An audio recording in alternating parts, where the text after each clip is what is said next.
Sure. Yes. Okay. So we were talking about the SQL architecture, so in our last class, right? So in a high level, I'll just try to explain. So initially, whenever you execute a query, right? So let's say this is a query that you are executing, and it will go to a different phases, right? So before even so the query is going for a query engine or relational engine. First, the query will be converted into a network packets, right? So that is what we call it as a TDS packets, tabular data stream packets, right? From the client side. So once it is received, so the TDS packets will be received by the network layer of the SQL server. So the TDS packets will be unwrapped as a SQL language or the SQL text, and it will be sent to the relational engine. The first place it's sent within the relational engine is command parser, right? So command parser is basically checking, validating the syntactical errors, right? If there is any syntactical errors, then the error, it will be send it back to the client. If there is no syntactical error, then it will send the query text to the algebraizer. So algebraizer basically it checks the query binding. Let's say the table exists or not, what are the columns that we are what are the columns that we require for this in this query, what is the schema that I'm executing. So everything will be validated in the algebraizer, validated by the algebraizer, right? So that is within the command parser. Then a query tree will be formed, right? So within this query parser or this command parser, the query tree will be formed once the algebraizer validated all these. Query tree is basically like how many columns we require, like how many tables that we have, what are the operations that we are executing. So is there any where condition, or is there any is it a table or view or indexes required? So everything will be created as a form of query tree, and it will send it back to the query optimizer. So what query optimizer's job is to see if the plan is valid or not. How query optimizer will check the plan? Along with this, once the algebraizer validated the query, so whether the query is available or not, along with the query tree, so it has a unique ID, what we call it as a hash, right? So query hash will be there. Query hash also will be sent to the query optimizer. With the query hash, the optimizer quickly check the plan exists in the plan cache, right? With the help of hash, there will be an hashing algorithm. So with the help of hash, unique ID, you can consider that is an index ID or something, right? So unique ID, with this help of hash, it will check if there is any plan exist for this query hash, right? If the plan exists, the optimizer will check whether this is, so can be reused, whether this plan can be reused for this query. If the plan can be reused, optimizer will not go for further optimization. It will be sending back to the, the result set will be, it will go for execution, and the result set will be sent it back to the client, right? Let's say if the plan doesn't exist in the plan cache, right? Plan cache doesn't have the plan for this query, then it will go for further optimization. If this is a simple query, if it is a simple query, then it will not go for further full optimization, right? It will not go for complete optimization. So it will terminate this query as a trivial execution, and generate a simple plan. Let's say it can be so any simple plan it will go for. Either it is any scan or whatever it is, like it considered as a trivial, and it will not go for further optimization. Trivial is nothing but a simple, so terminate, it will not go for further. Full optimization is not needed, right? For a simple queries.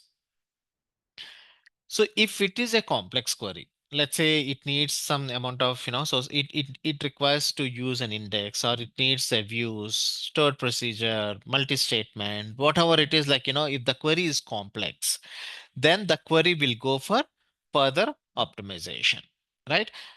Remember, whatever trivial execution or the full optimization is something not decided by us, right? We are not going to decide. So SQL Server optimizer will decide when to choose a trivial execution, when to choose a full optimization. There are chances even if the query is simple, right? So even if the query is simple, then it can go for full optimization. For example, if the query is going to use, so index or seek, whatever it is, so it can go for full optimization, right? So this is not in our hand. Either the query should go for trivial or full optimization. If the query is complex and during this full optimization, the optimizer's job is to identify an optimal plan.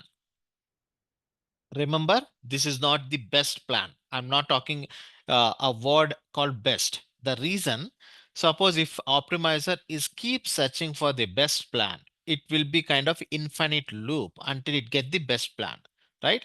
So if it is keep searching for a best plan, then what will happen? The query optimizer kind of, so will not produce or will not generate a plan, and the query will become, no, no, unoptimal, right? So query will be taking longer to generate a plan instead of executing, right? Instead, what query optimizer job is to check and get the optimal plan, right?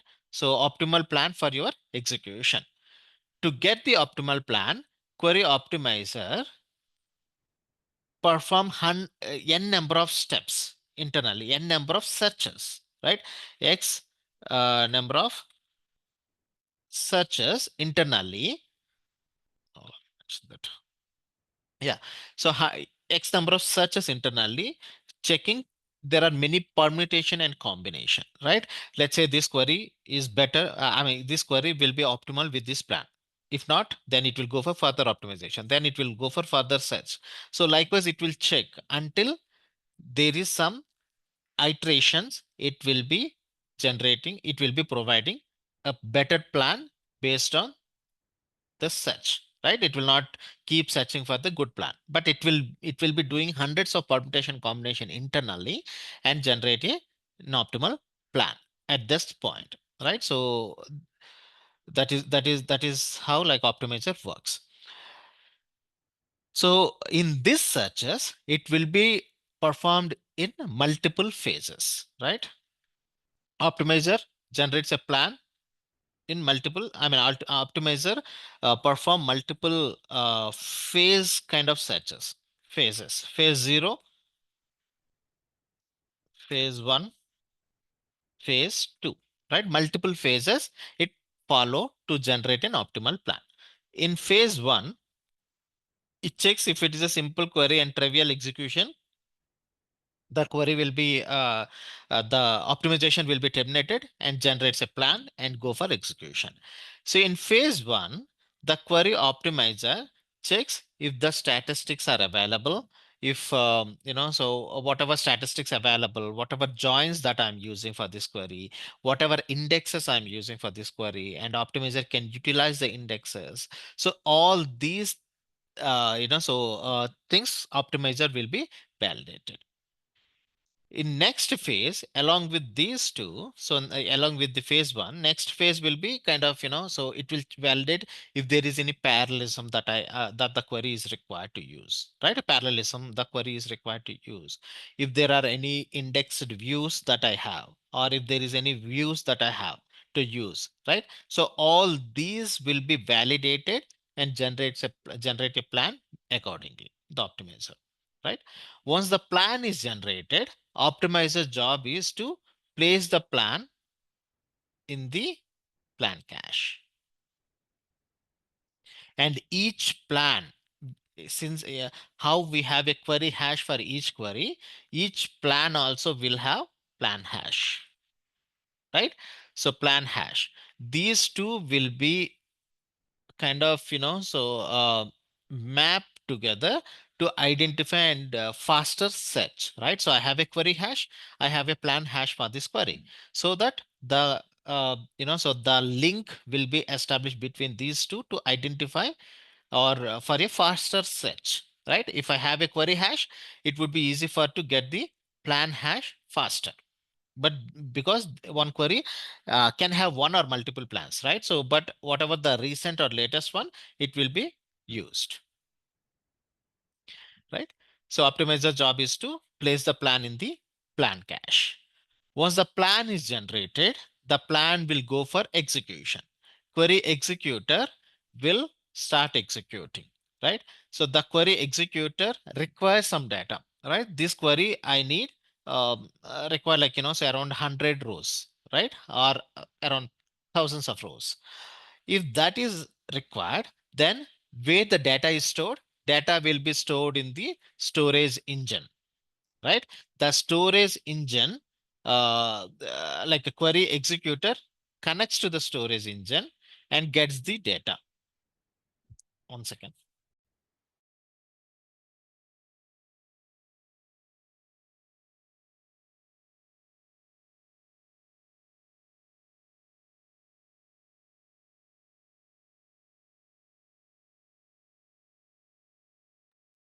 Okay.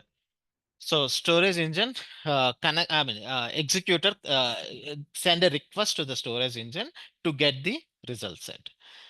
Uh, this relational engine storage engine will be communicated or connected using the driver called OLEDB provider, OLEDB driver, which internally manages our users, right?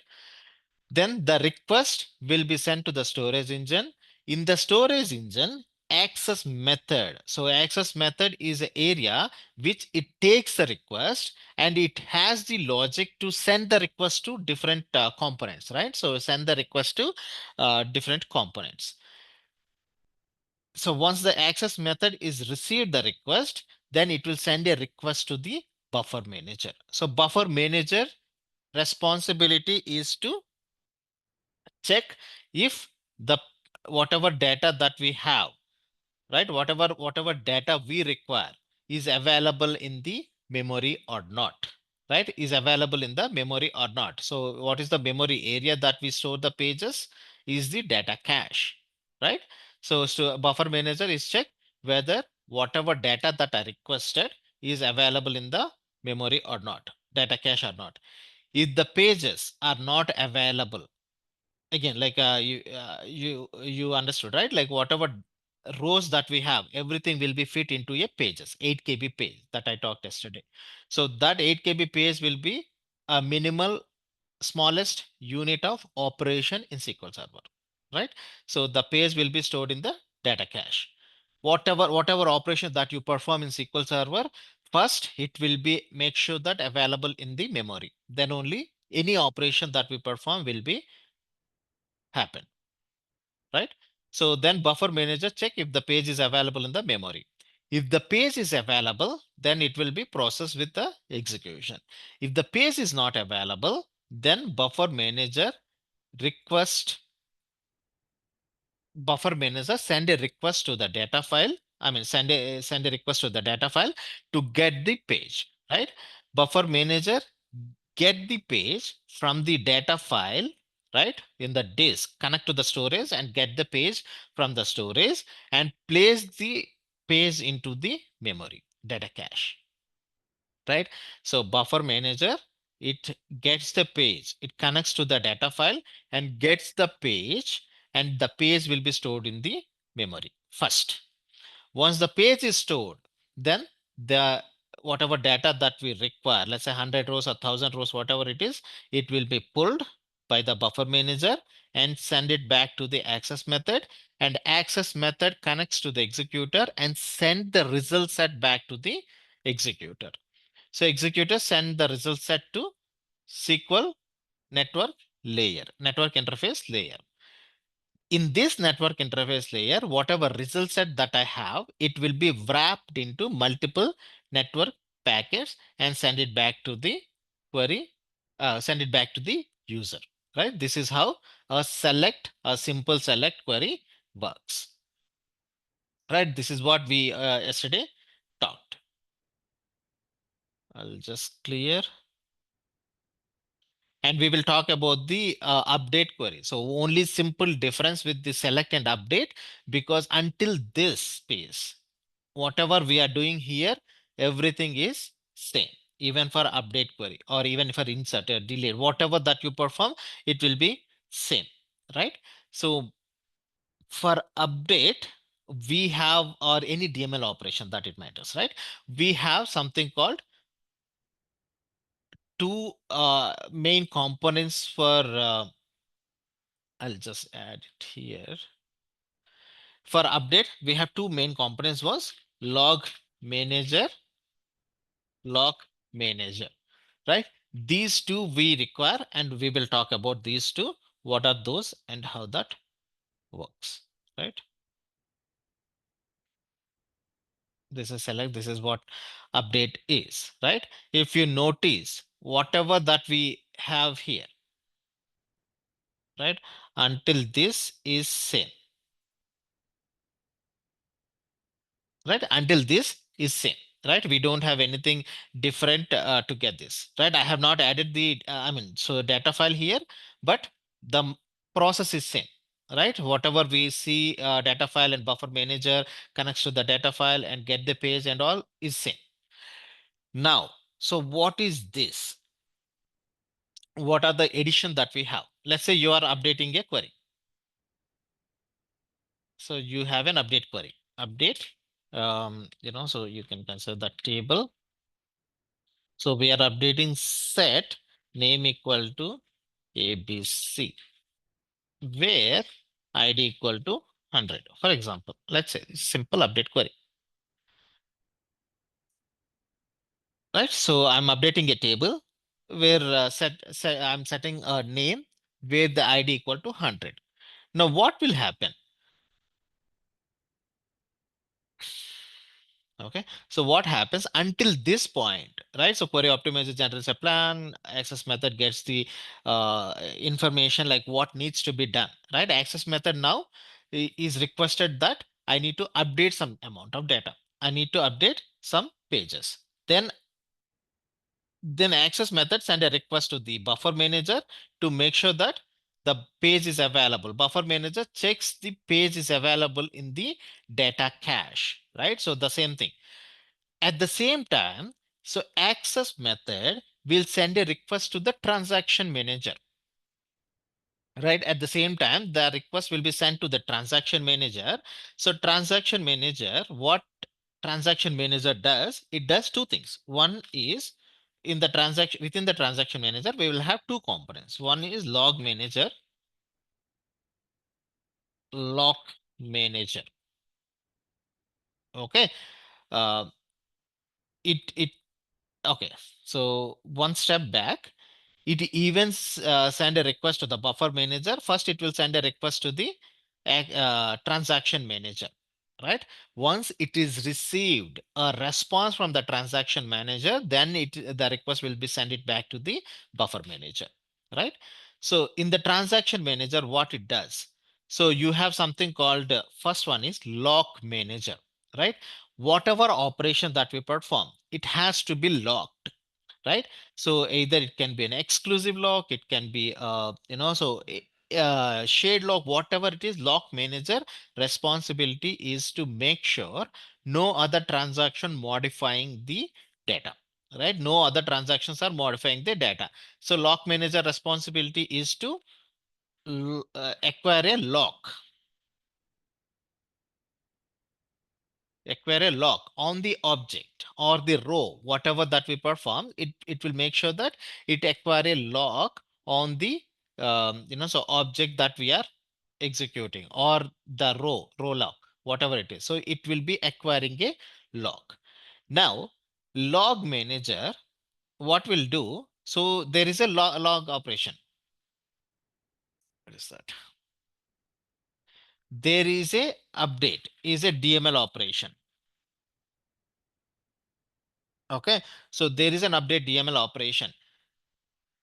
So what it happens, so whenever there is a, any DML operation, it generates a log records, right? It generates a log records. So the log records will be, first it will write into the log cache within the memory, right? What log manager does,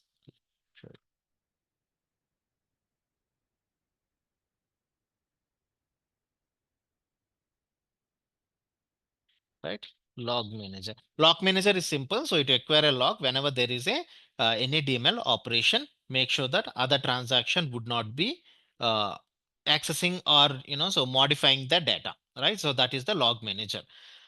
Sorry, log manager. The log manager, what it does.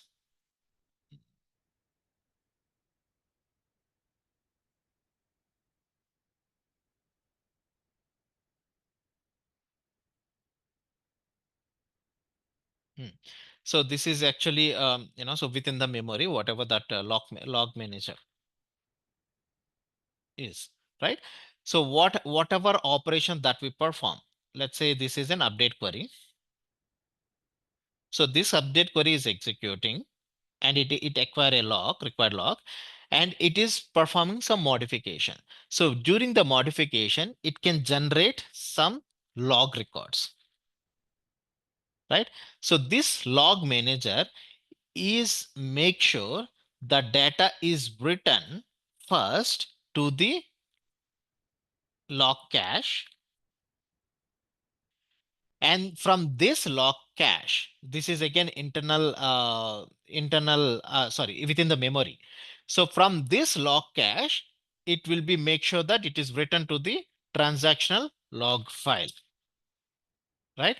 It will make sure that the log record will be, a log manager will be make sure that the transaction log records first log into the log file before even it is updating the data file.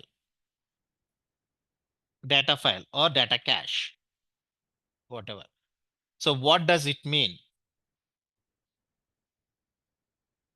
So you have a log manager and it generates a 10 KB. Let's say just simple example, right?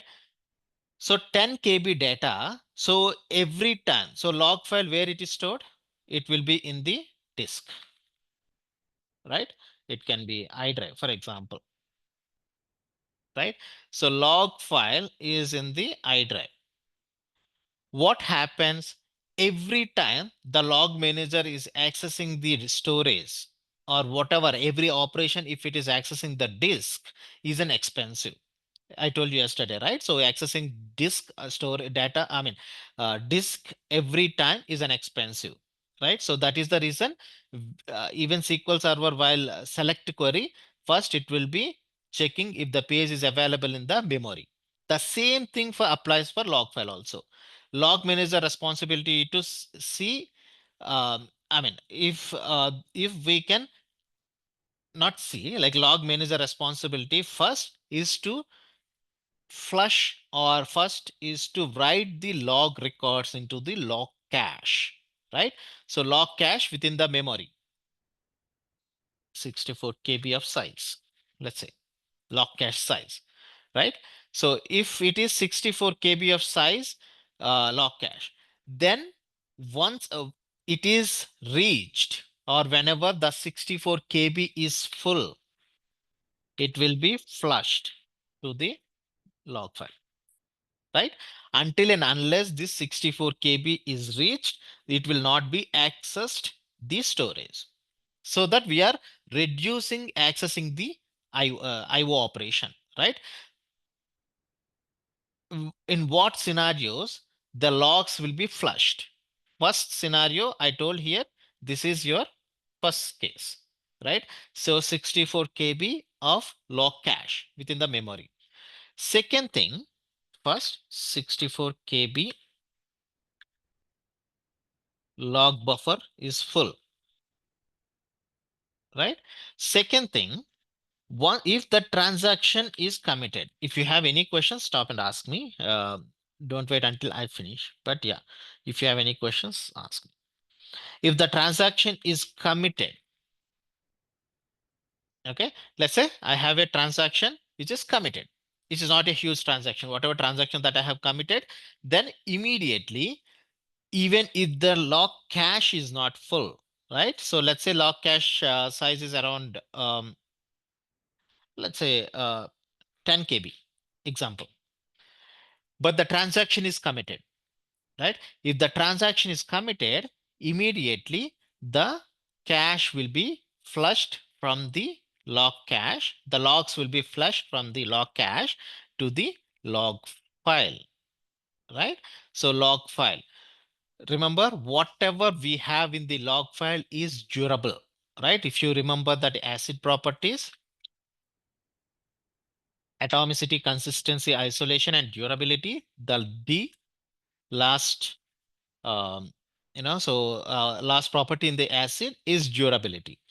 So whatever you write into the transaction log file, that is persistent. Either it can be roll back or roll forward, whatever it is. So the data will be persistent, right? Persistent is nothing but guarantee that you will not have any data loss if the data logs are written to the log file, right?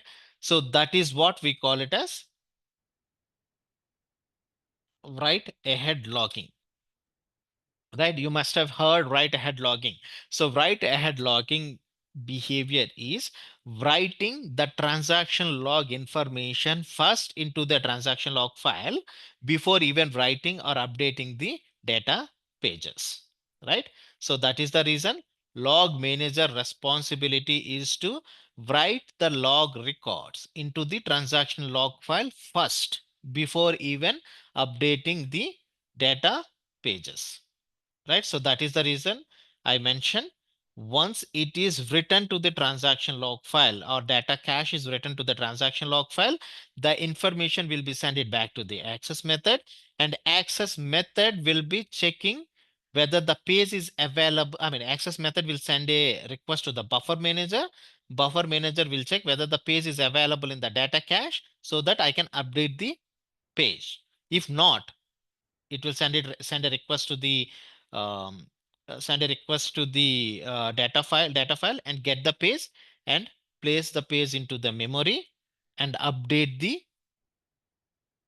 so whatever update the data page, right? So whatever the transaction log record that we have, it has the page ID also.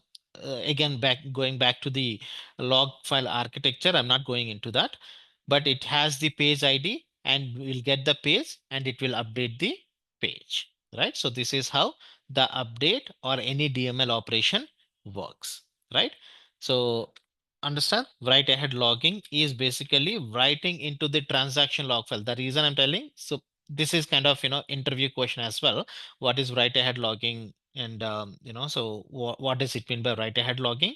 So write ahead logging is nothing but writing the transaction log records into the log file before even updating the pages into the memory.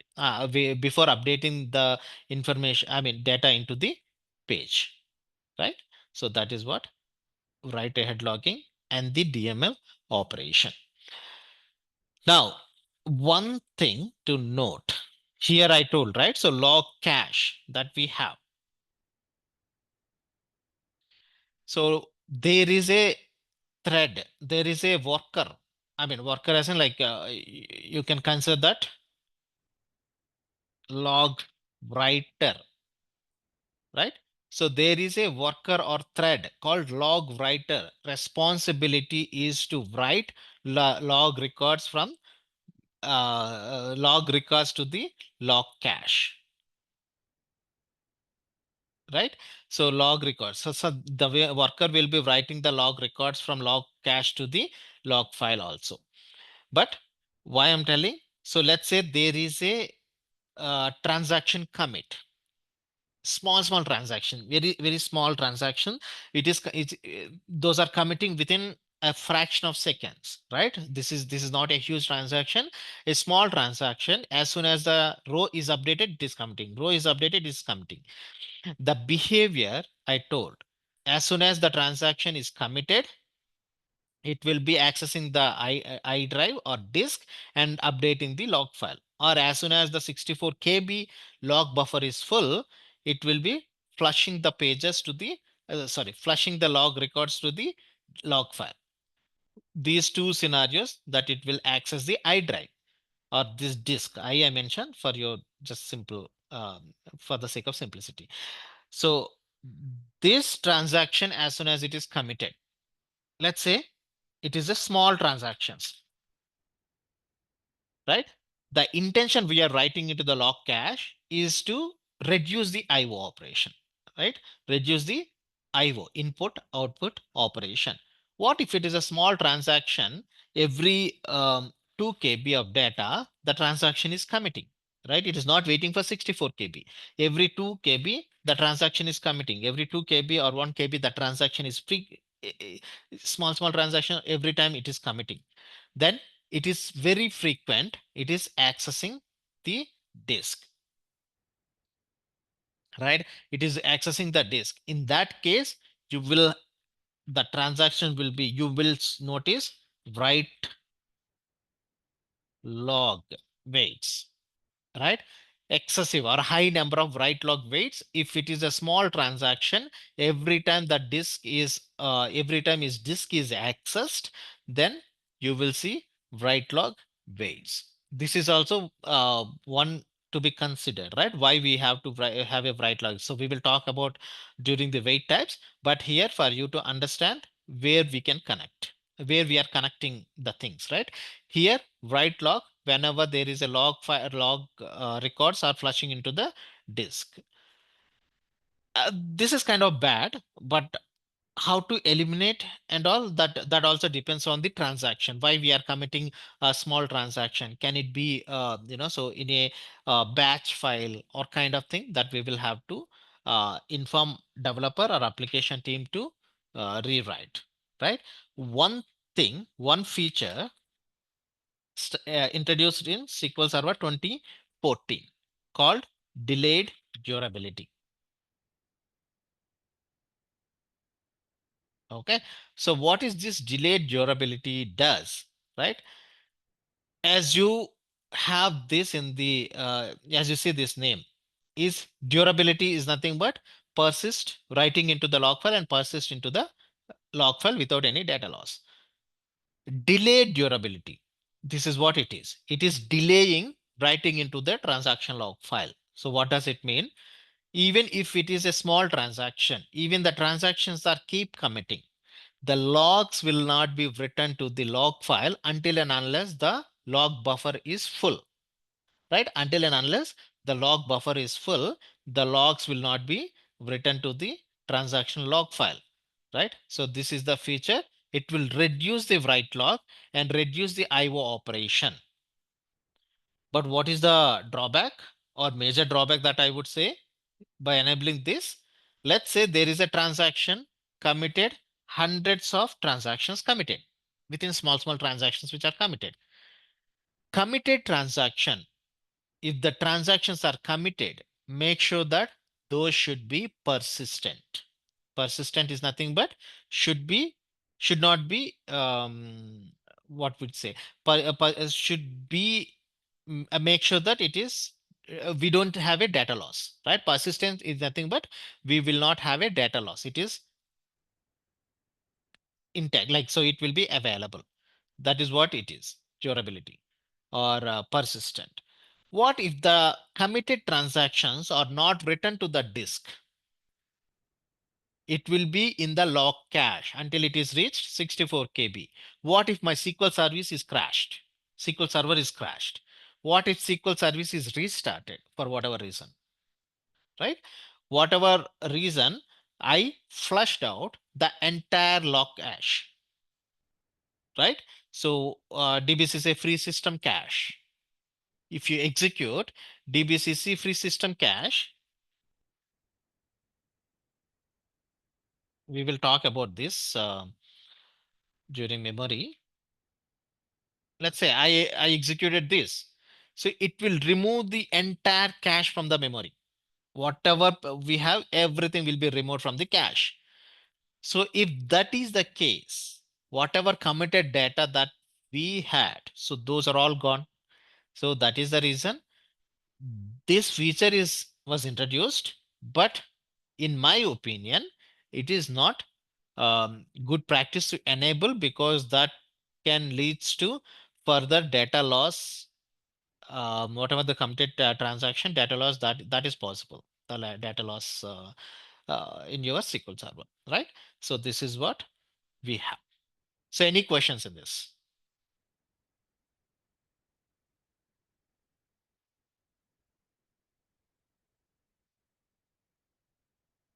So any questions? Or Yeah. So when do you now turn it on? when do you know what? When is it necessary to turn on the delay durability? Okay, so when we will have to turn on again, like so this is kind of so not I would say uh, if it is again like so when we will have to turn on, so that is completely depends, right? So we majorly turn on if it is we have excessive write log operation, right? So even if they are confirmed like so application team, so if they say like so okay, I'm okay with the minimal data loss, whatever, if it is guaranteed, if it is not much so worried about so data loss and all, uh, so if you have a excessive write log and it can impact the performance of your entire system, right? If that is the case, maybe you can go ahead and turn on. But I don't see any other reason or any specific reason why this is turned on. Maybe I'll have to go back and see like if any other particular scenarios that we have to turn on this feature. But as far as I know, if to reduce the write log wait type, excessive write log wait types, to we can go ahead and turn on. But again, like so this is one scenario that I could think of. I'll have to just go back and see like if there is any other uh, additional benefit out by enabling delayed durability.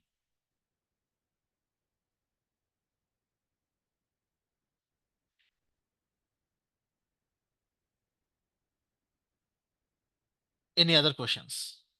I'll check that and let you know if there is any other so scenarios where the reason Microsoft is given. Microsoft has given only mainly for this, right? So write log wait types, but they also I noticed like so if you enable the log cache will be flushed out or wiped out if the SQL service is restarted, and that can be um, data loss.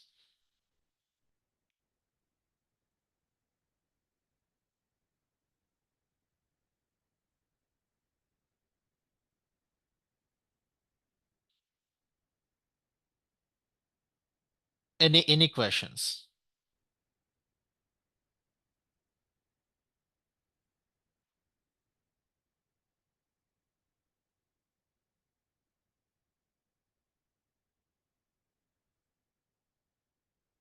Okay.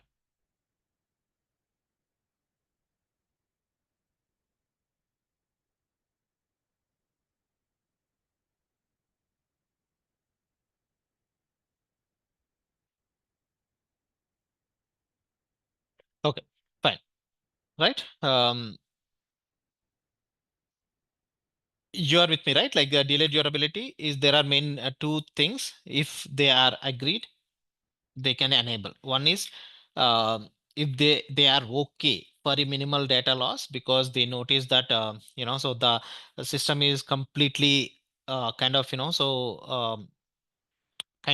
completely kind of frozen kind of thing, like so if they have very high transaction with they have very high weight types, and if the system cannot be operated, or if the system is kind of sluggish, if that is the case, so they can enable delay durability. And if they enable delay durability, they'll have to agree that like there will be a minimal data loss if the system is restarted, right? Even if the data is not flushed out, sorry, if the data is not written to the log file, if they're okay with the minimal data loss, they can enable.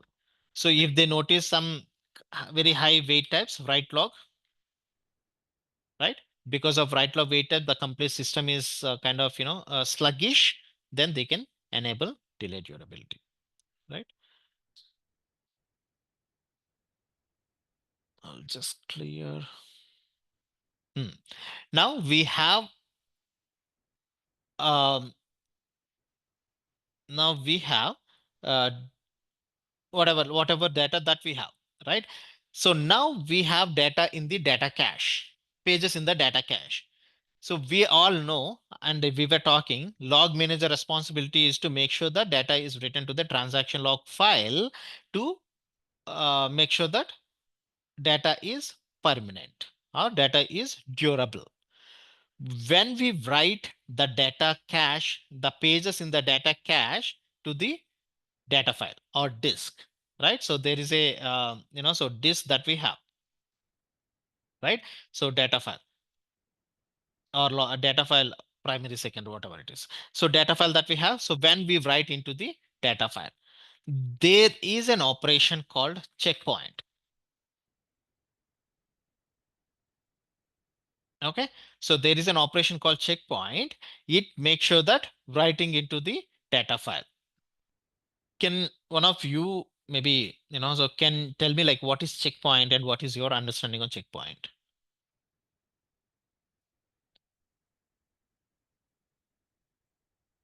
Feel free to talk, like I'm okay, anything. So what is your understanding on checkpoint?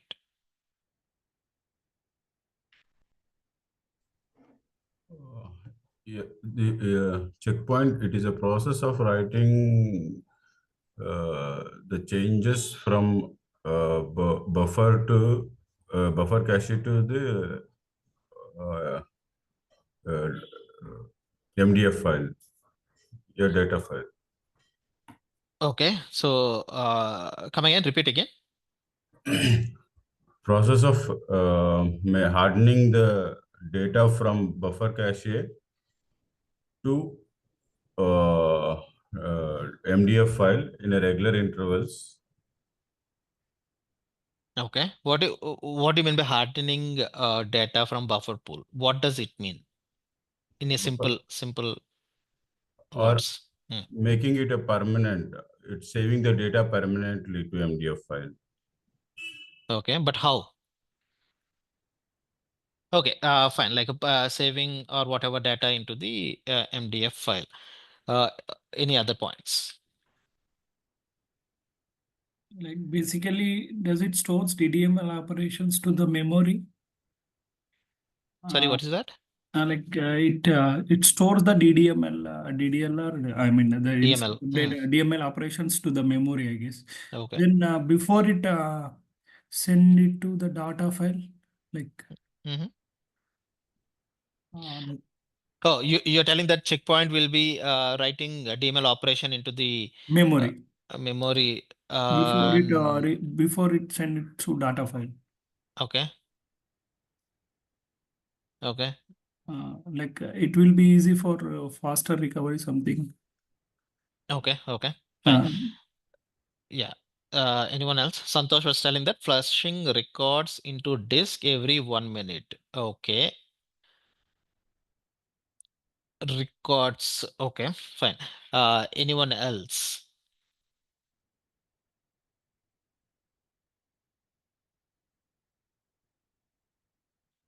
Okay. No problem.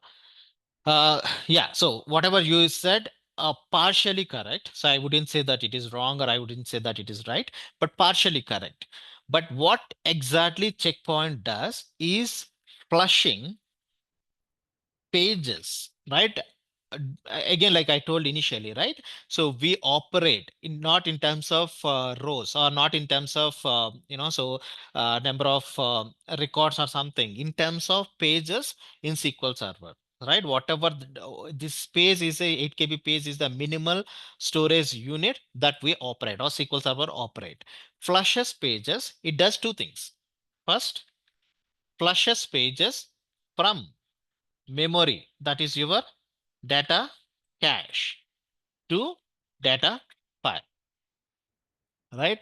So flushing pages from memory to the data file in a regular interval. So regular interval, if it is by default, it is in so kind of automatic checkpoint that will be flushing every 1 minute, right? So it will flush pages. Second thing, whenever checkpoint happens, checkpoint also checks if there is any log records in the log cache and flushes those log records into the log file. Actually, this happened first and this happens second. Sorry.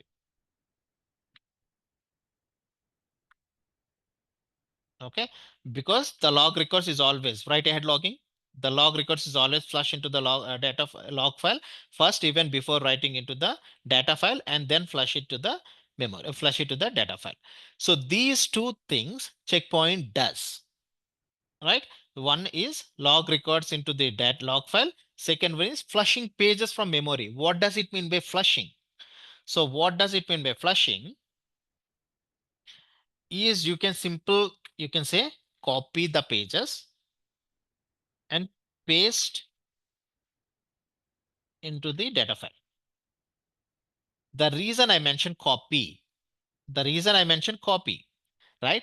The pages, whatever we have in the data cache, will be still available in the memory even after checkpoint, right? So even after checkpoint, the page is available in the data cache. So the page will be moved to the data file, is a kind of copy the page, right? So we are not removing the page from the data cache. So the page still be available. The reason still available is whenever you require any other operation. Suppose if the page is removed from the cache, then again it has to get page from the disk. For every minute, if it is removed, every minute the pages will be removed from the data cache. It doesn't make any sense to have this logic, right? So if we have the data cache, pages in the data cache, even if the page is available for a longer duration, whenever there is a query, either it can be select any DML require, that page will be accessed within the memory. That will be accessed within the memory, right? So that is the reason the page is still available in the planned cache. Sorry. The page is available still available in the buffer pool, and that during the checkpoint, the page will be flushed. Just a copy and paste it there in the data cache. So this is how the checkpoint happen. There are different types of checkpoints that we have, indirect checkpoint, whatever checkpoints that we have. I'm not going to go detail, but this is how the behavior is. Now, I need someone to tell, let's say, it's just a simple thing to understand, right? So let's see here.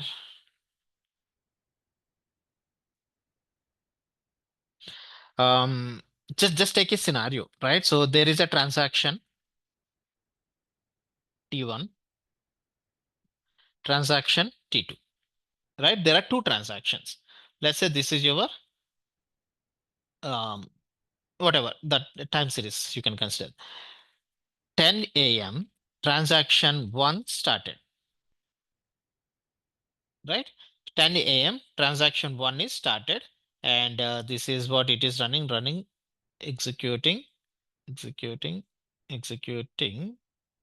Here, let's say 12 noon, 12 p.m.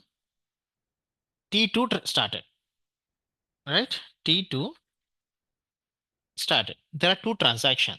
One is 10 a.m. One transaction is started. 12 p.m. another transaction is started. So executing, and here transaction 1 is committed.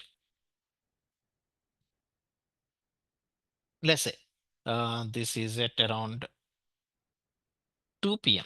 I'm just taking some random values. 2 p.m. transaction is committed, and now let's say 2:01 checkpoint happened. Okay, 2:01 checkpoint happened. So what it does, check the main question that I wanted to ask, checkpoint, in this case, whatever transactions it will be written to the page. I mean, like whatever what will be written to what will happen if there is a checkpoint happens, right? So if the transaction is written, each transaction data will be written to the data cache, and what will happen to the committed, what will happen to the non uncommitted transaction. I don't know if the question is clear or not. So there is a checkpoint happens at 201, right? So this is the series of transactions that I'm executing. So what will write into the data file, or whatever page is modified, it will be writing into the data file. Can anyone tell me like what will happen if there is a checkpoint happens at 201?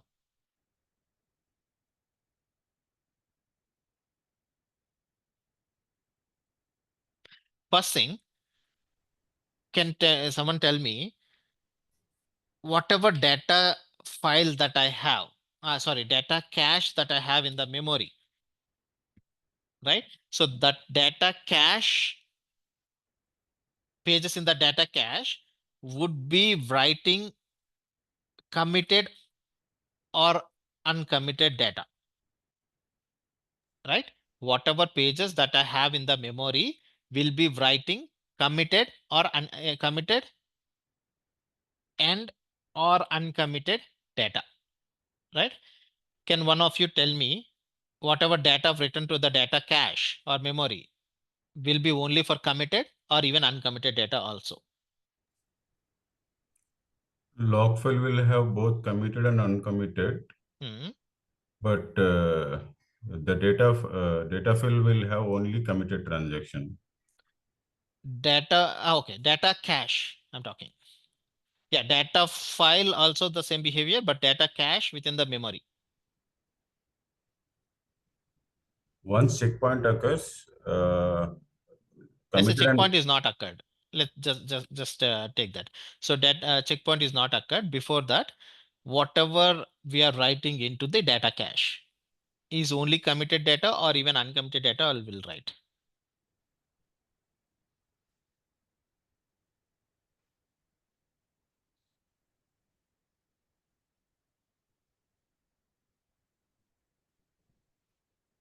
so your question is if both in data cache Hmm. committed and uncommitted data cache, right?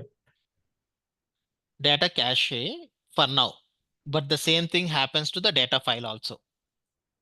But data cache, you tell me like either we have the committed data or even uncommitted data pages also we will have, so that it will at least will understand the checkpoint.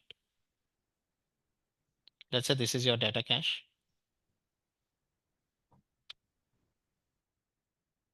You have page 1, page 2, page 3. So there are some 2 transactions that I'm executing.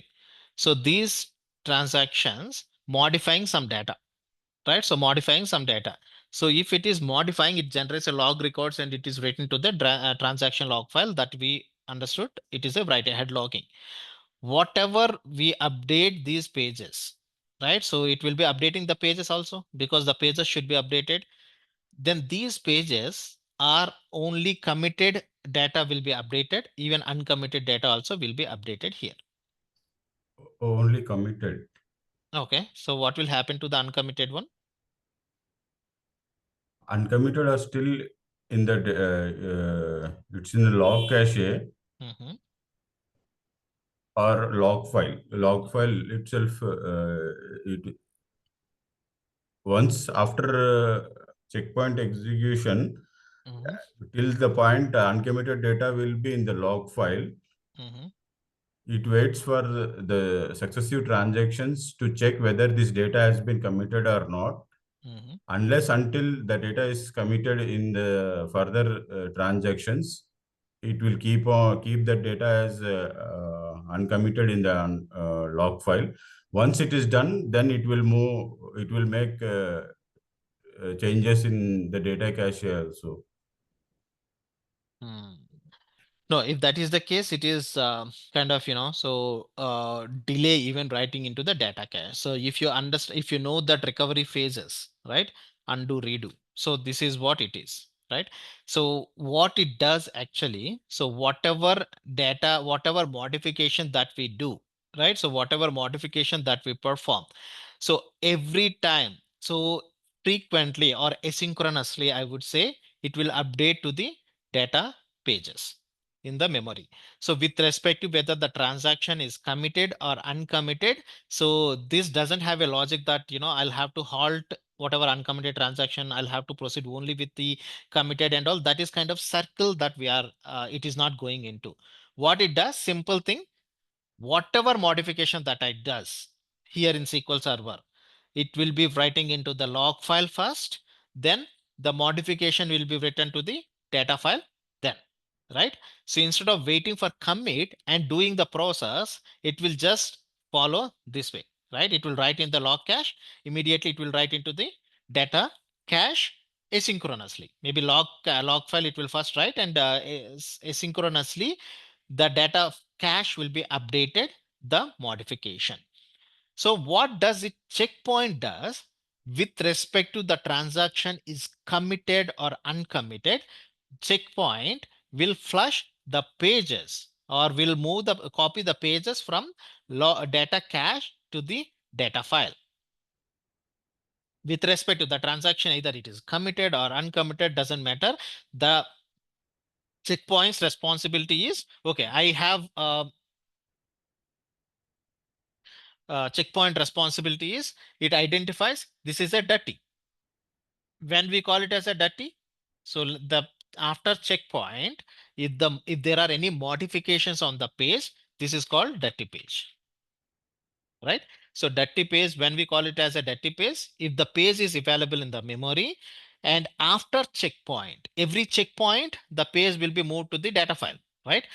After checkpoint, if there are any modifications to that page, if there are any modification, that is called as dirty, then it is marking as dirty and it is flushing to the data file with respect to whether the transaction is committed, uncommitted, whatever it is. So it will be writing to the data file. So it will make sure the data file is asynchronously writing the data cache and data file, right? So if there is any rollback of the transaction, then whatever data pages that we have in the data file, it will be rolled back the entire transaction. So that will be happen in backend with the help during recovery phases. There are 4 or 3 recovery phases that we have, right? Analysis, redo, undo, whatever it is, undo, redo. So that is how the recovery happens. But for now, understand checkpoint is flushing data pages from memory with respect to the transaction is committed or uncommitted. It will move or copy the pages from the memory to the data file, right? This is checkpoint. Yes. It means that even the uncommitted transactions are moved to data file. Correct. Uncommitted transactions, modified pages, it will be moved to the data file. Correct. Even it is not committed, so it will be moved to the data file.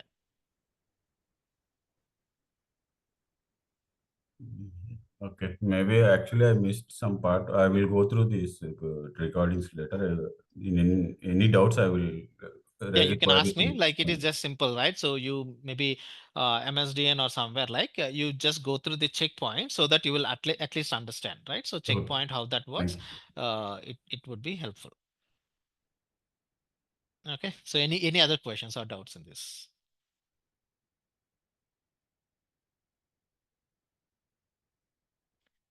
Every LSN, right? So transaction log will have the log sequence number.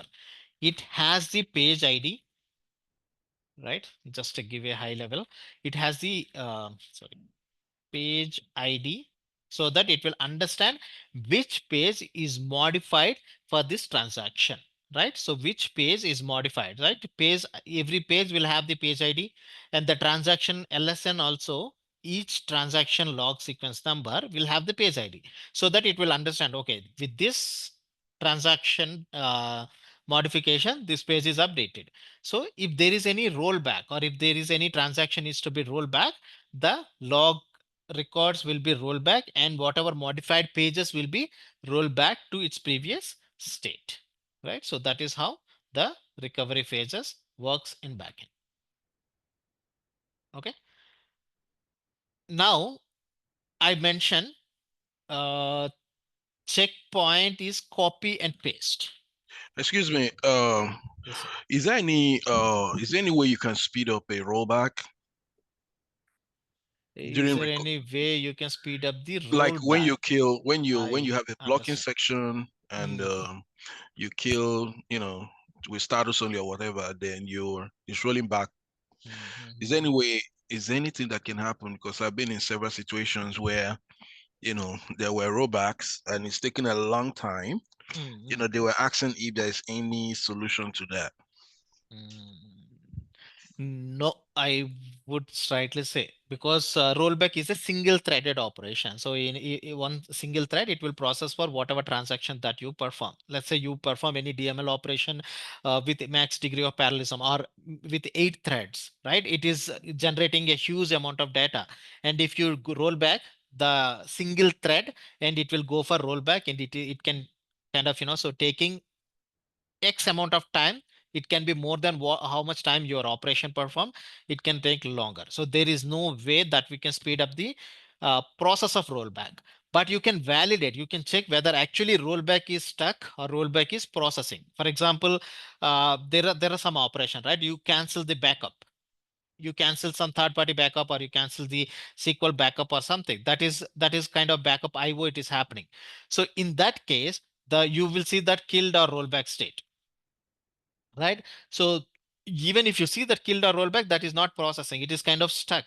If that is stuck, whatever operation that we perform, like it can be kind of blocking other transaction. If that is the case, you'll have to see whether actually rollback is happening or not. You'll have to see the CPU time. We will talk CPU and all.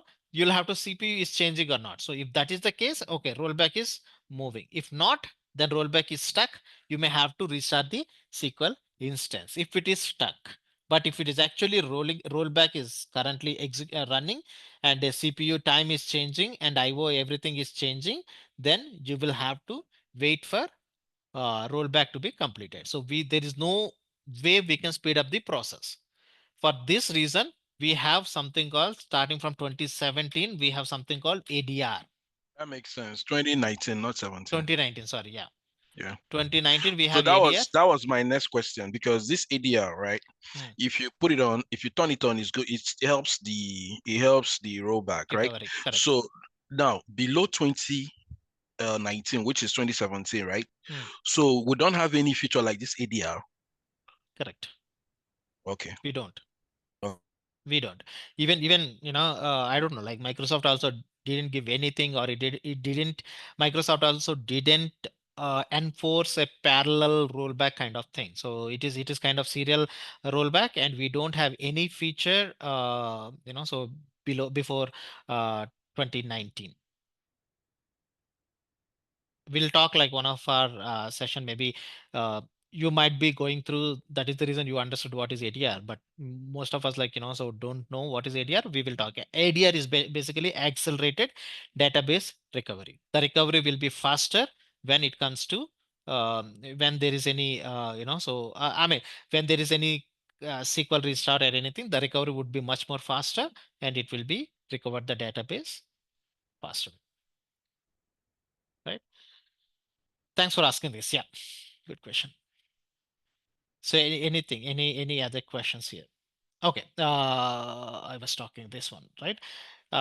Copy paste when there is a checkpoint. So this is just a simple terminology for you to understand.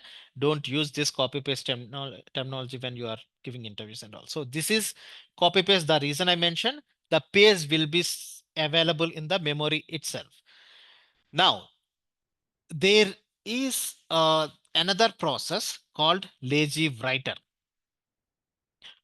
So lazy writer, it will remove the pages, cut, paste. right? Cut paste the pages, right? Here, this is the copy paste, this is the cut paste, whereas the pages will be removed from the data cache and it will be flushed to the data file, right? There are some scenarios it will happen. So mainly if there is any memory pressure on the server, the lazy writer will invoke and it will check if there is any pages which are not recently used. That is what we call it as a LRU algorithm, least recently used pages, right? So then those pages will be removed from the cache to make sure to give some room to the other operations, right? So LRU, we will talk about the memory, so later, but for now, understand there is another process called lazy writer.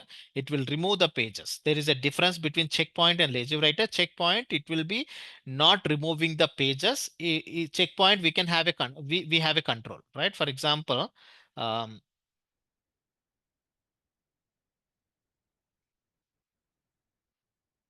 second.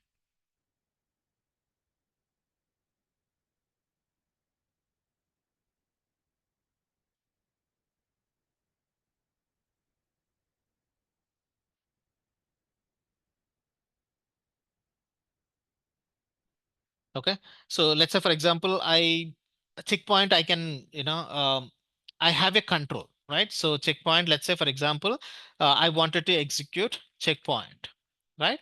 So I have a control, but lazy writer, I cannot execute whenever I need. So lazy writer will be invoked within the database engine if there is any memory pressure noticed, right? If there is any memory pressure noticed, lazy writer will be invoked and it will remove the pages from the memory to give some room to the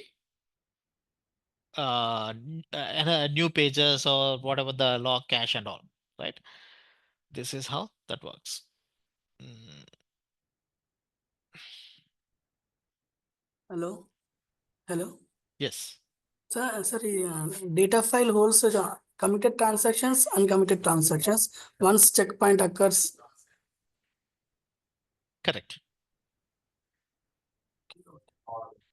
If checkpoint will not check whether it is committed or uncommitted. Checkpoint, what it does, whatever that modified pages, it will be flushed from the data cache to the data file.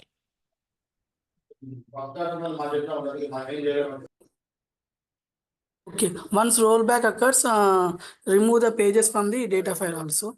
Uncommitted So if transactions. there is any rollback, that is what your recovery phases that you notice. The same rollback it happens. Like even if you execute rollback, it happens the same thing. Whatever rollback that we have, it will check whatever the log sequence number, and it will check whatever so the page that needs to be rolled back, and based on that, the transaction will be rolled back to its previous state. Okay. Okay. Thank you. Sure. Okay. Mm. This is what we talk, like optimizer, trivial, and all, right? Before we move forward, right? So there are, let's talk about few basic configuration for performance thing that we have, right? So few performance configurations, right? It impacts the performance of your overall system as well, right? So CPU, we will talk about the SQL operating system maybe next session, because that is a broader that needs to be that you'll have to understand a little more, and we will talk about that, what is SQL operating system and how that will be executing on CPU. Because whenever you execute any query, even select query, so select query that requires some CPU cycles to execute on the CPU to get the data, right? So how that will be executed, who is going to execute the CPU and all, we will talk, later. For now, just understand number of CPUs are matter, right? So whenever you have a CPU, whenever you have a configuration, let's say for example, you have only 2 CPUs on the system, right? If you have a 2 CPUs, you have a very huge workload. Let's say hundreds of queries that they are executing. So these hundreds of queries might not have sufficient CPU to execute, right? So if that is the case, then you will have to analyze. We will talk that, but you will have to analyze and understand if the number of CPUs that I have is sufficient for this workload or not. If not, maybe the recommendation is to increase the CPU cores, right? That is one thing. That is something that we'll have to check if the number of CPUs are sufficient based on the workload or not, right? So on what basis the CPU will be utilized, we will talk that later. For now, understand this is the considerations that we have, right? And the memory configuration, right? So memory configuration. So based on your workload, based on your, you have workload and all, whatever memory that we allocated to the Windows machine, whatever memory we allocated to the SQL server is sufficient or not. So the general kind of, thumb rule is 80% of memory should be allocated to the SQL out of Windows operating system. Let's say Windows operating system is 10 GB, 80%, 8 gigs, you will have to allocate to the SQL server so that it is the major component. SQL Server is a major component, right? To utilize the memory. So you will have to make sure that you have uh, sufficient memory allocated to the SQL Server to perform your operation, right? We will talk what are all operations which uses the memory and that divided, like we will talk about all these things. So disk subsystem, right? We will talk about the storage. We will talk about the storage, and we'll have to make sure the storage. So we have data, you have log file, MDF and LDF file, right? The general thumb rule to improve the performance is to have these two in a different storage. So whenever there is an accessing, let's say this is D drive, this is L drive, right? So D drive might not be accessed very frequent, but L drive is accessing very frequently because of log, so log flushing and all. If that is the case, this should not cause the performance issues of the D drive, right? The log drive should not have a performance issues of the log file. Due to log file, data file should not be impacted. For this reason, we'll have to have a different drives, different, so storage so that it will be faster. So network, I might not be covering the network things and all, but high level, I can show you, I'll show you the network performance counters when we were talking, right? So network can be a major role, right? Let's say, for example, you're executing a query. Let's say, I'll just take this simple example. There are two queries which are executing from application. Select, the font is good. 150 or even 160. Let's see. Okay. Select star from test. Go. Select star from test 2. Right. These two queries application team is executing. And they said the query is running slow. Right. So the query is running slow can be a SQL issue, or the query is running slow because the time it is taking to give a request to the SQL server might be late, right? Let's say after this query, there is a network latency of 2 seconds, let's say 2 milliseconds, 2 seconds, whatever it is. Then another request came in.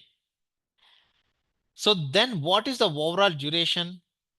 It can be 5 seconds, let's say. Just I'm telling, like we will talk this query processing, query execution and all later.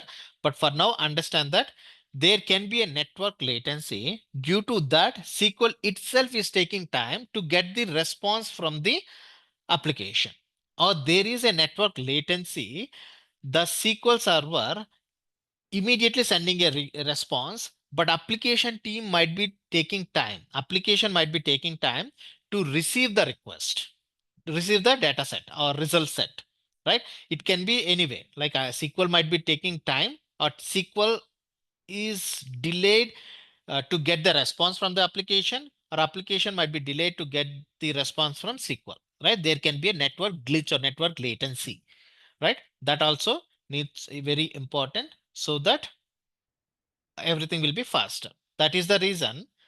For example, if you're anyone working in Azure or any cloud data platform, cloud platform, so application and database, it can be any database, RDBMS, or it can be any database. Make sure that should be in the same region, right? So otherwise, there will be a network latency, even if it is a on premises that you are working. So it makes sure that it is same in the data center, right? If it is in a different data center, application and the so application and the SQL database is in a different region, different data center, different network altogether, there are chances the latency would be slow, the latency would be more, right? This is just a high level. So network is very important. That is one thing that can impact the performance. There are few other configuration servers, right?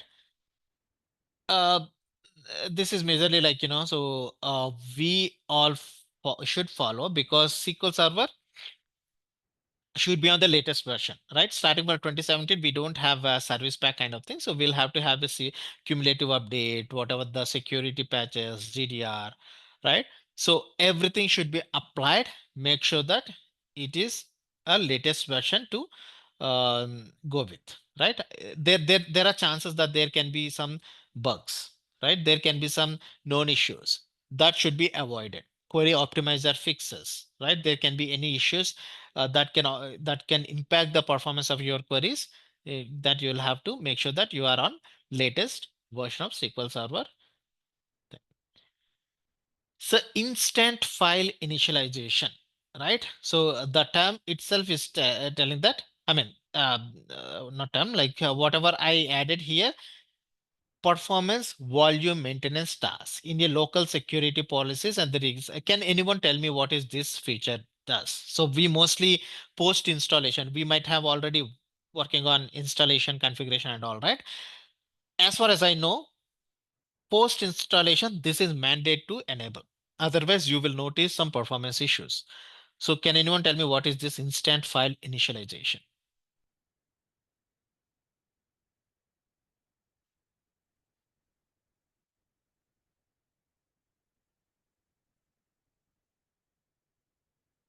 Anyone? Not enable so far? Or anyone at least enable this feature? Or not even, this is the first time that you heard? Yeah, and I understand what it's. So is it good for post? So it's good for post installation. Going for process installation as it? What do you Post mean? installation. Post installation. You say it's good for post installation. Is that what you said? No, I mean, no. Post installation. I'm talking post installation as in, like, once the installation is completed, this is, in my opinion, this is mandate to enable once after installation, Oh, okay, I get to after understand. SQL Oh, installation, okay, okay. because So it's this will improve the performance. Yeah, oh, okay. That's I very I good. did enable like from previous class, like Mm, last time before we discontinued, right? B5 we discontinued. At that time we had this class, and I was asking the same question: is it okay? Do we need to enable this instant file installation? You said something like it will skip zeroing file, something I do remember, but I'm not exactly to the point. okay, I did enable this after the class, like after okay, our class with getting confirmation from the team. I did this. sure. Yeah. So anyone else? Okay. Yeah, so you're right. So instant file initialization. So what it does is, let's say, for example, um,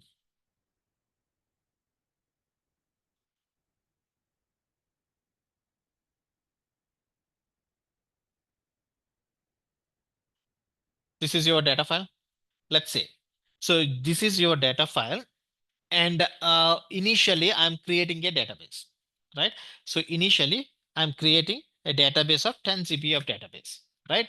So during the creation of the database, what it does, so while creating a database, suppose if I don't have instant file initialization, first it will be marking this 10 GB of file will be marking with zeros, right? So this is the default behavior. It will be marking all zeros until this 10 GB of data file. So let's say you have 100 GB of data file. So the zeroing would itself is taking time. If it is a 1 terabyte data file that you are creating, let's say it's an empty, even if it is an empty data file, if it is a data, whatever it is, so it will be creating 1 terabyte of zeroing, right? The zeroing itself is taking time, right? So then it can take X amount of time. Let's say this is one when creating a database. Second thing, you are reaching the max limit and you enable the auto growth. Auto growth, right? While creating while if it is enabled auto growth, the file has to grow whatever the so size that we have given for auto growth, it will grow. Let's say 512 MB, 512 MB. So this 512 MB during the auto growth, it will be zeroing, right? So it will be zeroing. Let's say you are restoring the database. Third scenario is restoring the database. If you are restoring the database, the data file has to be created in the storage. So then the restoring also will be zeroing the file.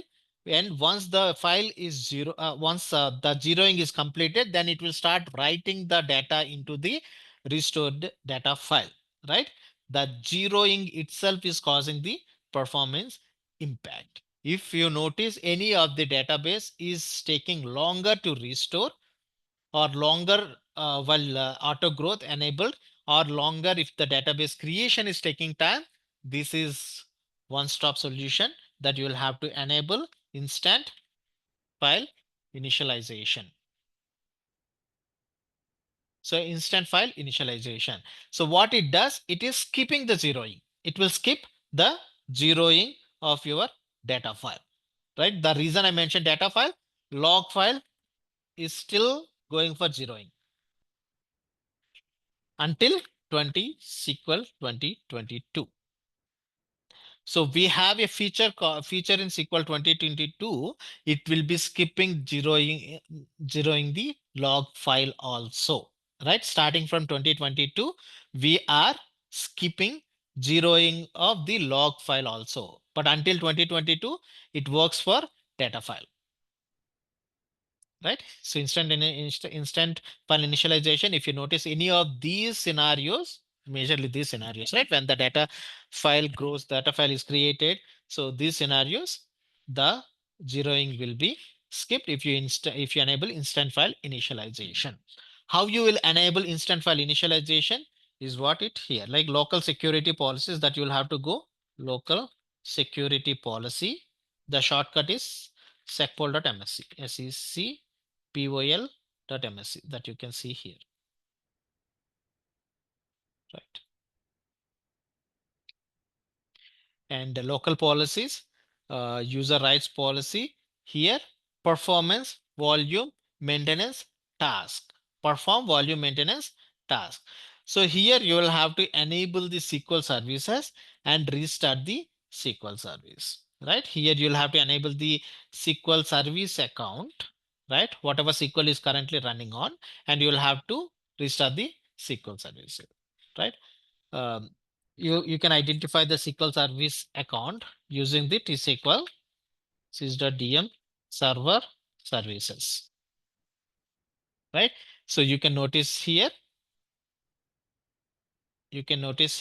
whatever the SQL service is currently running. You no need to connect to the services.msc and get the SQL service account. You can execute DM server services and get the SQL service account from here and enable the SQL service account in perform volume maintenance task and restart the SQL services. That will be enable the instant file initialization,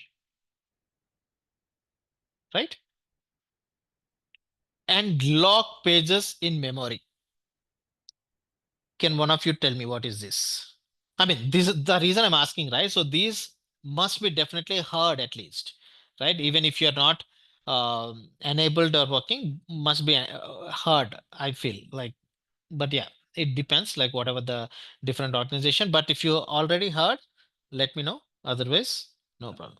I think it will block memory utilization from Windows, I guess, right?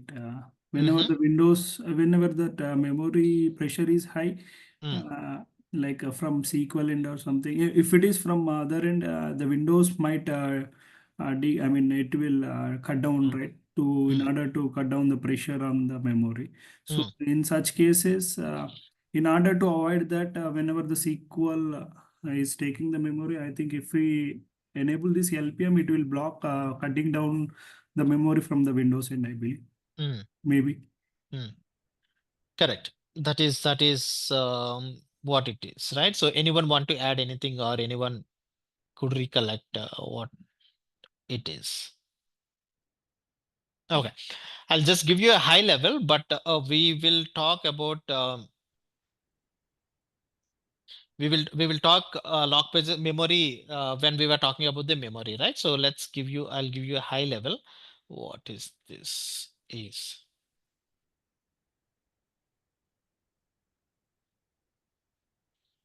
Let's say this is your Windows machine, right? So you have a SQL installed here. All right. So in the Windows machine, you can have some other components or applications as well. Let's say, for example, there is a notepad.exe. There can be some, so PowerShell, any application, exe, some application. Sorry. Some application that, 1 second.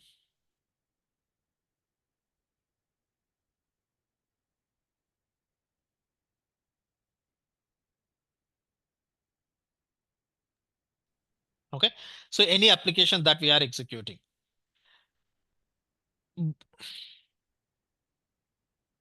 Okay. So any application can be multiple application we will have in the Windows. Let's say if there is a memory pressure, let's say there is a 10 GB of memory on the server. So we allocated 8 GB to the SQL server. Now, let's say Windows, there are some other component. Let's say, for example, McAfee, or I mean antivirus kind of thing. So there can be some background process, add some other application or background process which requires memory to process, to make sure that the Windows is not crashed. There are chances that Windows itself will be crashed, right? Because of memory out of memory exception at the Windows level, right?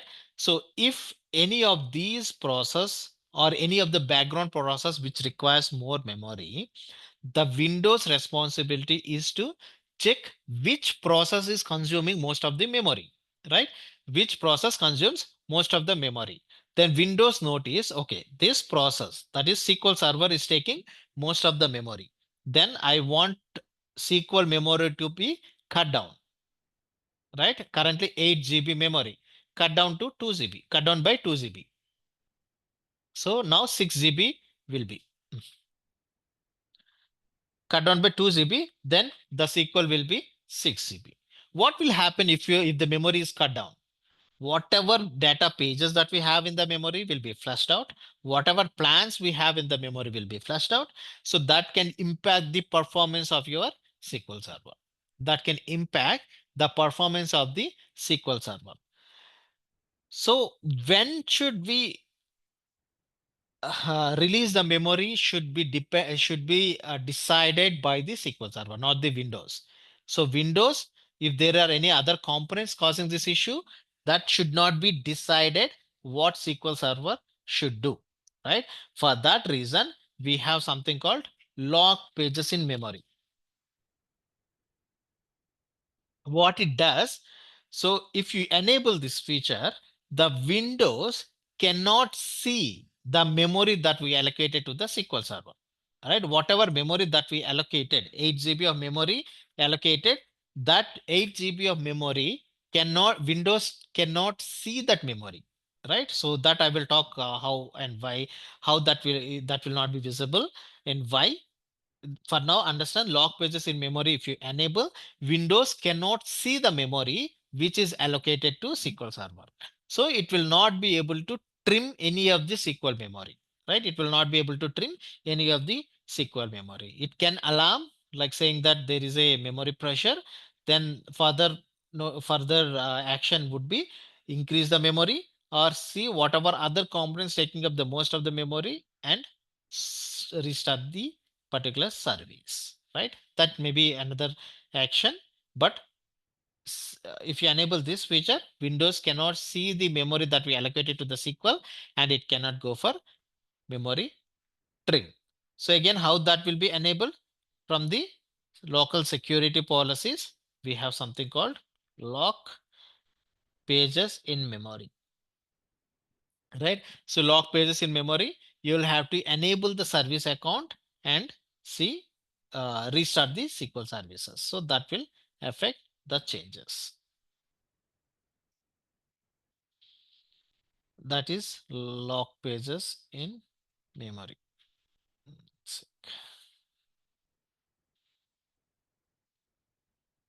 And Tempdb configurations, again we will talk in detail like Tempdb troubleshooting. Tempdb, right? So Tempdb in a high level is a global database, right? Every operation that we perform in the SQL Server will be accessing the Tempdb and make sure that Tempdb is properly configured. So configuration as in Tempdb data file or Tempdb log file should be in a separate drive other than the SQL user database and user transaction log file. So it is always recommended to have a dedicated drive for Tempdb data, dedicated disk for Tempdb log file, so that it will not impact each other, right? Writing into the user database will not impact the Tempdb. Writing into the Tempdb would not impact the user processes, right? So this is one recommendation. Second, there are Tempdb files, right? So there are Tempdb, how many number of files are required for the Tempdb, right? So that also we will have to make sure that we configure properly, right? So this we will talk during Tempdb. This is maybe not applicable for the recent versions of SQL Server anymore, but earlier we used to enable uh, trace flags, at least, so 4199 optimizer fixes, right? Earlier, like we used to enable if there are any bugs, the query optimizer or query processor, we were talking about the query optimization, right? If there are any slow query execution and all, the query optimizer fixes will improve the performance. But nowadays, we don't require these trace flags, right? This is also same thing, right? So 1118, 1117, we used to enable earlier. Now we are not. By default behavior is to have this, or we have a database level configuration. Right, so I'm not going to talk much, but for now, understand this one is mixed extent allocation. Whenever there is a new object created, the first thing SQL does is to allocate mixed extent so that it can accommodate multiple objects. But starting from, if you enable this, it will be enabling the uniform extent. And starting from 2016, there is a database scope configuration feature that will that will make sure that it is enabled the uniform extent. Whatever this is not applicable starting from 2016, not needed starting from 2016.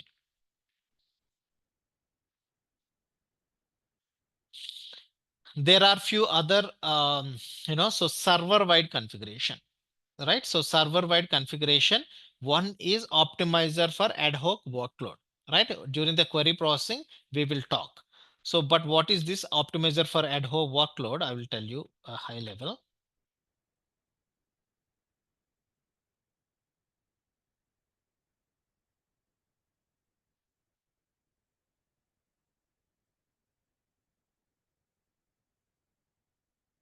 So optimizer for ad hoc workload. So ad hoc workload is basically like, so you can create, so ad hoc queries and executing the database. Let's say it is not a parameterized or it is not a reusable query, right? The stored procedure and all reusable, that we will talk later. But for now, understand that the feature that we have, right? So let's say you have a very huge ad hoc queries, right? So let's say select star from table equal to 100, whatever. These are all kind of ad hoc queries because this is not reusable queries. So if it is ad hoc queries, what will happen? So every query will be cached into the plan. It generates a plan and it cached into the plan. So the plan will be cached into the memory. Let's say this is 1 KB of plan. So second query executed, ad hoc query, because ad hoc query is not reusable query. That's what I mentioned. So if you have a huge ad hoc query, each query each query plan will be stored into the memory, right? Every query plan will be stored into the memory. The query can be reused or might not be used at all, right? So what will happen? This can bloat or this can increase the memory usage, will be increased, right? The reason it is increasing because it is creating each and every execution. It creates a plan and stored into the memory. So that will increase the ad hoc plans and it can increase the memory. By enabling this feature, this is the default behavior. By enabling this feature, what it does, instead of creating a plan, storing a plan every time. Plan will be created. Instead of storing the plan every time into the memory, it will be created as a stub. It will be stored as a stub. Stub is nothing but a smallest unit of smallest in terms of very bytes, 1 or 2 bytes. It will be storing into the memory. Stub is nothing but just a piece of information. Let's say I have a 2 KB of plan. If you enable this optimizer for ad hoc workload, for the first time, if the query is executed, ad hoc query is executed, a stub with a 1 2 bytes, for example, will be stored into the memory, right? The stub will be stored into the memory. If the same query executed again, right? If the same query executed again, this stub will be converted as an execution plan and stored into the memory, because the optimizer identifies, okay, this query is executing more than once. So it might be executed another time. So instead of, so going for another optimization, I will convert this stub and into an execution plan and use that plan for that particular execution. So in this case, we are reducing the plan cache usage because we are not keep storing every plan. Let's say the query never executes. The query never executes. The stub will be destroyed after after so some iteration or some time, right? We don't have exact time when this stub will be destroyed, but the stub will be revoked or destroyed. Even if there is any memory pressure, the lazy writer first responsibility is remove all these ad hoc stubs, right? This is one feature that we have. So how to enable that? This is again from the SSMS instance level feature, right? So go to the properties of the instance and advanced optimizer for ad hoc workload, right? Optimizer for ad hoc workload. This is what we have here, right? So it will improve, it will reduce the memory uses, right? So Like on what basis that you will have to enable? Tell me. by default, is it enabled or do we need to enable it? It is not by default. Let me see in 2022 if it is 2019 if it is changed, but default it is not enabled. So you will have to enable uh, the okay. By default it will not be enabled. Sorry, this is at the instance level, right? By default it will not be enabled, so that you'll have to change it. Like, is it good to be enabled or like? Correct. It is good, right? So I will talk in the memory, right? When we should enable. So if you see the execution plan memory usage, right? So what are the plans which are using? Suppose if you don't have more ad hoc workload, you don't need to enable, but enabling this optimizer for ad hoc workload would not impact any of the performance. It can improve the performance, but there is no drawback by enabling this. You can go ahead and enable this feature without any issues. But I will tell and I will show you in what scenarios that we will have to enable ad hoc workload, optimizer for ad hoc Can workload. you show us one, please? So that That's what, right? So basically, suppose, for example, Mm-hmm. I don't want to go into the memory status. So for example, DBCC memory status. So you have a DBCC memory stat.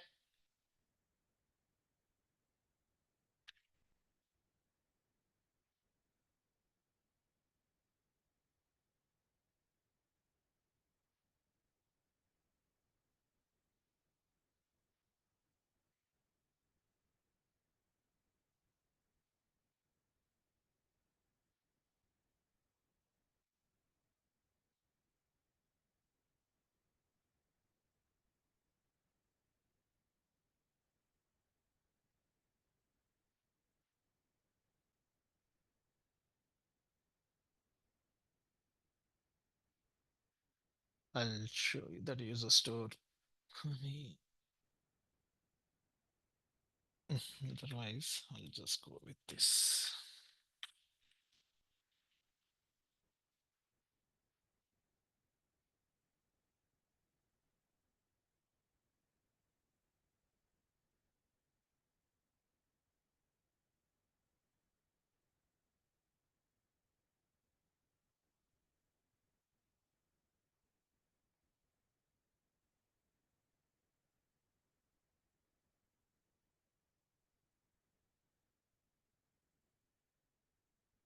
Object store.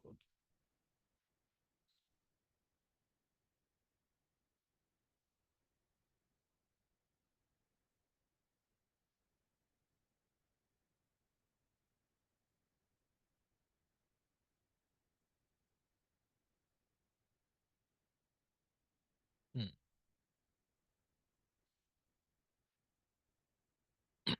Suppose if you see here, right? So SQL plan, this is where so you can SQL CP.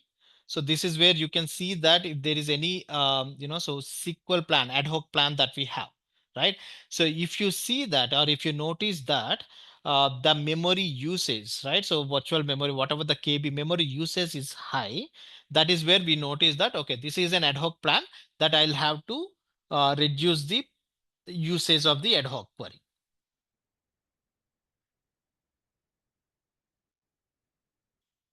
We're looking at, is it the virtual memory or committed? Which one will You'll be have to add high? all not virtual, like a virtual memory reserved, Mhm. not reserved, like whatever memory which is committed, or and so shared memory committed, Okay, I get you. Okay. AWE also that you'll have to, Okay, I right? So understand. AWE, for example, that you are using log pages in memory, that will be using internally AWE. So that you'll have to use this, so that whatever memory which is available and committed, so you will see that you will have to add all these. Otherwise, the simple way that you can go here, what is the clerk? If I copy here, SQL CP, is the background direction? Okay, here it is, right? For example, pages allowed, allocated, right? These are the pages which are allocated. So this is what it is. The usage of the so memory in KB.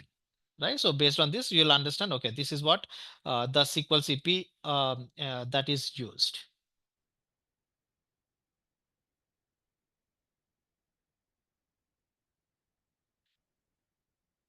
Okay. So we will talk, so whatever the ad hoc queries, but this is how that you will identify, okay, this is the ad hoc query and the workload memory that I'll have to enable this. Is it clear? so if you if you're having a performance issue, is it okay for you to enable it? Sorry, what was that? I mean, if you're having, for example, like you're having a slow running query, or they reach out to you that, hey, we have a performance issue. There's a query that is taking long. I mean, it was taking 2 minutes to run before, but now it's taking like maybe 4 hours. Do you need to enable this too? No. This is nothing to do with the query execution, right? The query execution time can be depends on X number of factors, right? So that we will talk, like when the query is running slow, then it can be this feature is only to reduce the usage of memory for the ad hoc Okay. workload, ad hoc queries, right? If the query is running slow, there can be a number of reasons, maybe blocking indexes, statistics, fragmentation, whatever it is. We will talk that in the query performance, but this is nothing to do with the query performance. Query running slow, it can be Okay. any reason. Yeah. I mean, this Okay. can be one of the reason. This can be one of the reason, because let's say the query is running slow and you don't have enough memory for the query Enough to memory. execute. Exactly. Mm-hmm. So further checking that, okay, object ad hoc workload, ad hoc plans are taking up most of the memory. If that is the case, definitely this is one of the reason.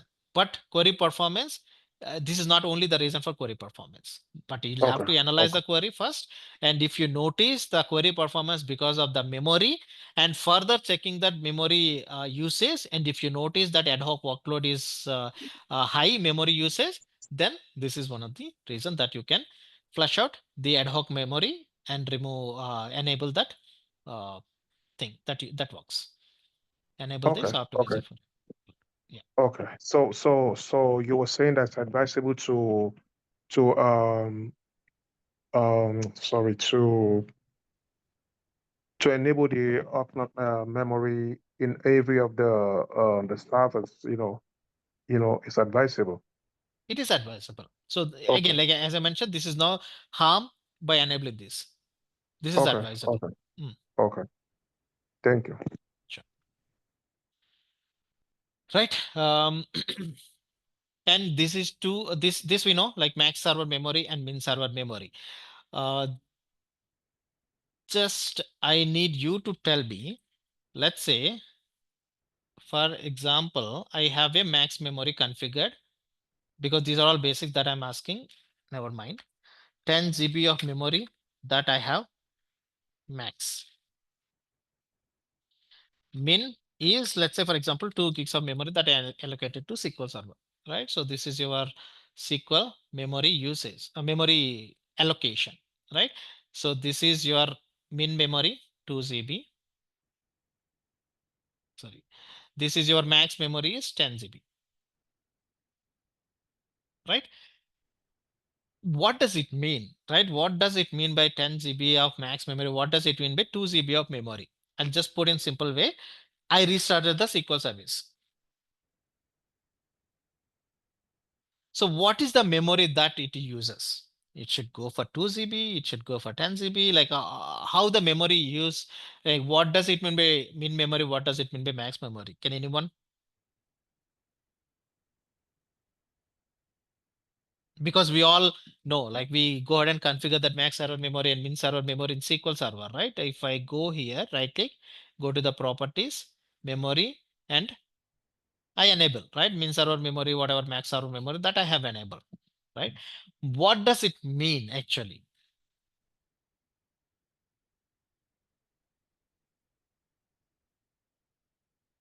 Why I need to even bother about the min server memory and max server memory?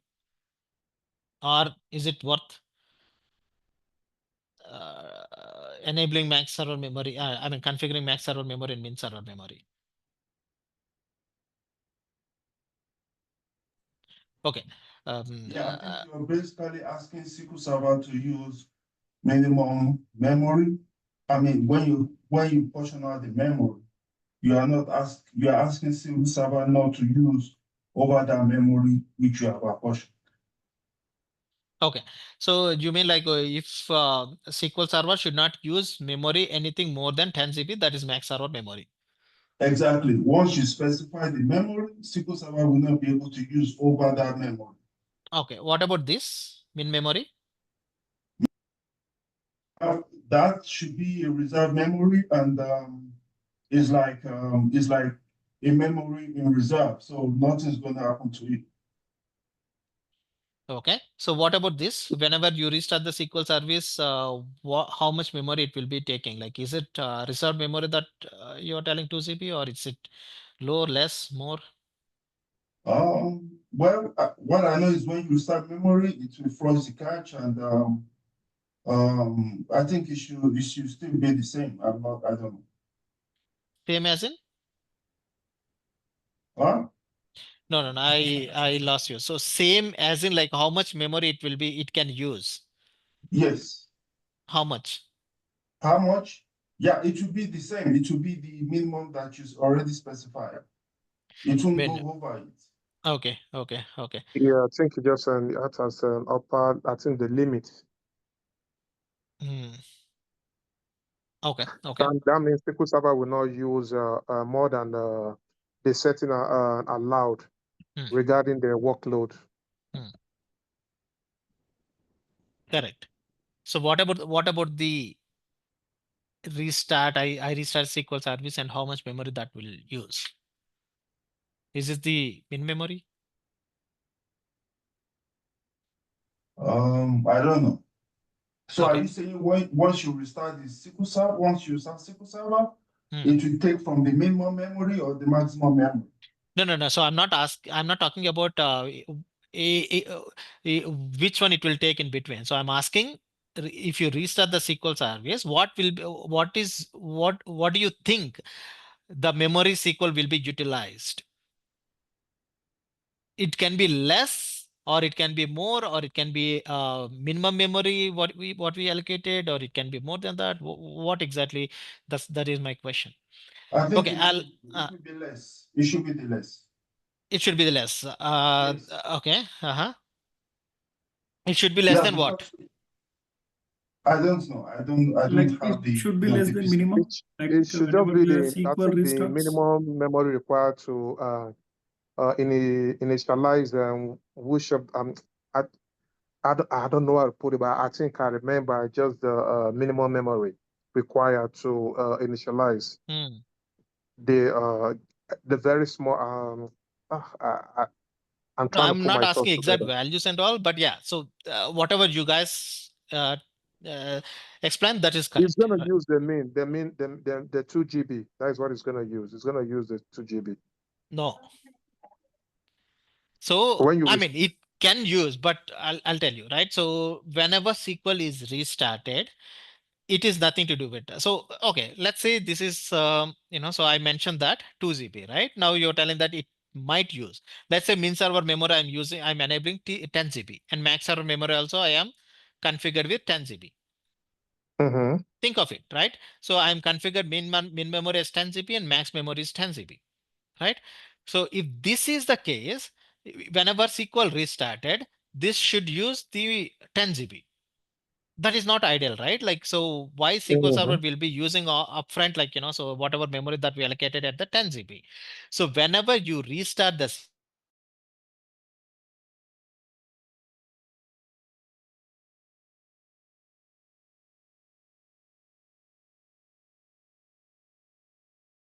up to what? Whatever like master database file that it has to access and pull the data to bring the database online. I mean, bring the so whatever master database online, and the configuration, everything, right? Whatever minimum memory is required, it can be a 100 MB to start the SQL service. It can be 1 GB to start the SQL service. So whatever it is, minimum memory is required or sufficient to start the SQL services. It will use and start the services. As soon as it is started, now what happens? It has to access the user databases. It has to access the other databases and other pages and all, to bring the database online for the recovery, whatever it is. Then it will dynamically increase the memory usage, right? So up to what? Whatever max memory that we allocated. But this max memory that we allocated also depends, right? So when to what extent the memory can be grown is also depends. Let's say, for example, I have max memory. We will talk about all these in the memory configuration. Don't worry. Just a high level of min memory and max memory. Max memory, I have allocated 10 GB. Let's say OS by the time SQL is restarted, total OS memory is 12 GB, for example, Windows memory. By the time SQL is restarted, by the time I restart the SQL, the OS is already used 5 gigs of memory. The operating system already used 5 GB of memory. Then what is the memory that is left for SQL Server? Is remaining 6 GB, 7 GB. Then SQL Server will try to use the remaining memory that we have in the SQL service. The remaining memory that we have left in the Windows operating system. If OS is released, the memory, for example, this is memory is released 3 GB, then this dynamically increase to 1 or 2 GB, right? Based on the usage, it can grow, right? So this is the max limit that it can go up to here based on the memory available on the Windows machine, right? So that is the max memory. This is the min memory. So why we configure min memory is, let's say there is a memory pressure. It can be internal memory pressure. It can be external memory pressure. As in Windows operating system level, there is a memory pressure, or SQL within the SQL, there can be a memory pressure.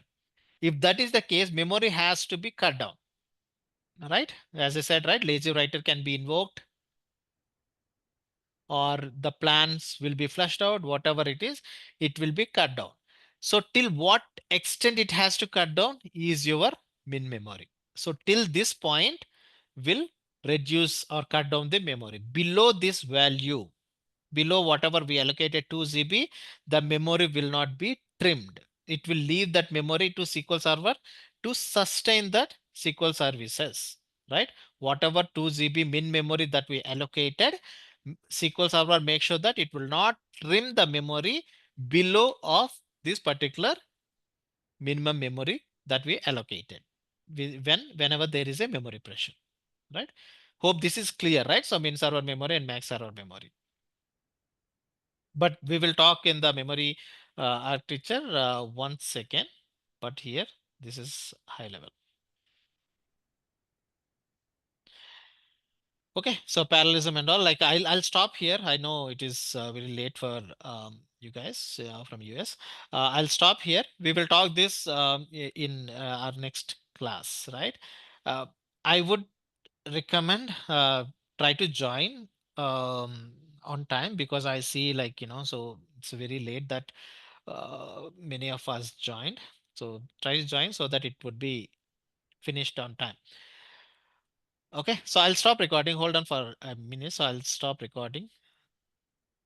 So what time is this